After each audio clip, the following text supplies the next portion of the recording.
ఆంధ్రప్రదేశ్ రాష్ట్ర పర్యాటక శాఖ మంత్రి రోజా వరంగల్లో పర్యటించి భద్రకాళి దేవాలయంలో ప్రత్యేక పూజలు నిర్వహించారు. అనంతరం హన్మకొండలోని ప్రసిద్ధి చెందిన 1000 స్తంభాల దేవాలయాన్ని ఆంధ్రప్రదేశ్ రాష్ట్ర మంత్రి రోజా సందర్శించారు. రుద్రేశ్వరుని దర్శించుకుని ప్రత్యేక పూజలు చేశారు. అంతకుముందు ఆలయ అర్చకులు రోజాకు పూర్ణకుంభంతో ఘనంగా స్వాగతం పలికారు. ఈ సందర్భంగా రోజా మాట్లాడుతూ 1000 స్తంభాల ఆలయాన్ని దర్శించుకోవడం చాలా ఆనందంగా ఉందని చెప్పారు.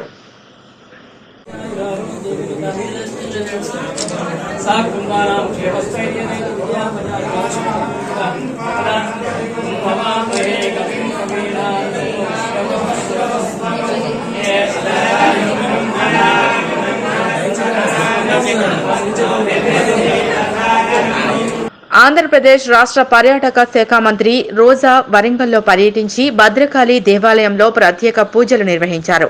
అనంతరం హన్మకొండలోని ప్రసిద్ధి చెందిన 1000 స్తంభాల దేవాలయాన్ని ఆంధ్రప్రదేశ్ రాష్ట్ర మంత్రి రోజా సందర్శించారు. రుద్రేశ్వరుని దర్శించుకుని ప్రత్యేక పూజలు చేశారు. అంతకుముందు ఆలయ అర్చకులు రోజాకు పూర్ణకుంభంతో ఘనంగా స్వాగతం పలికారు.